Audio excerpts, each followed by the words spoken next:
ಮದುವೆಯಾದ ಕೇವಲ ಒಂದೇ ವಾರದಲ್ಲಿ ವಧುವಿನ ಅಸಲಿ ಮುಖವಾಡ ಕಳಚಿ ಬಿದ್ದಿರುವ ಘಟನೆ ಹಾವೇರಿ ಜಿಲ್ಲೆಯ ರಾಣೆಬೆನ್ನೂರು ತಾಲೂಕಿನ ಹಲಗೇರಿ ಗ್ರಾಮದಲ್ಲಿ ನಡೆದಿದೆ. ಹಾವೇರಿಯ ಹಲಗೇರಿ ಗ್ರಾಮದ ರವಿಚಂದ್ರ ಎಂಬಾತ ತುಮಕೂರು ಮೂಲದ ರೇಖಾ ಎಂಬಾಕೆಯನ್ನ ಮದುವೆಯಾಗಿದ್ರು.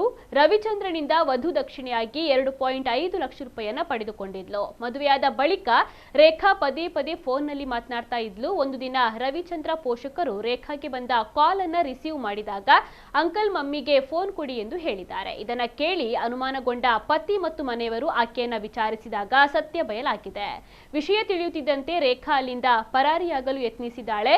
ಆದರೆ ಗ್ರಾಮಸ್ಥರು ಆಕೆಯನ್ನ ಹಿಡಿದು ಪೊಲೀಸರಿಗೆ ಒಪ್ಪಿಸಿದ್ದಾರೆ. ತನಿಖೆಯ ವೇಳೆ ರೇಖಾ ಎಂಬ ಹೆಸರಿನ ಈ ಮಹಿಳೆಗೆ ಈಗಾಗಲೇ ಮದುವೆಯಾಗಿ 2 ಮಕ್ಕಳಿದ್ದಾರೆ ಎಂಬ ವಿಷಯ ತಿಳಿದು ಬಂದಿದೆ.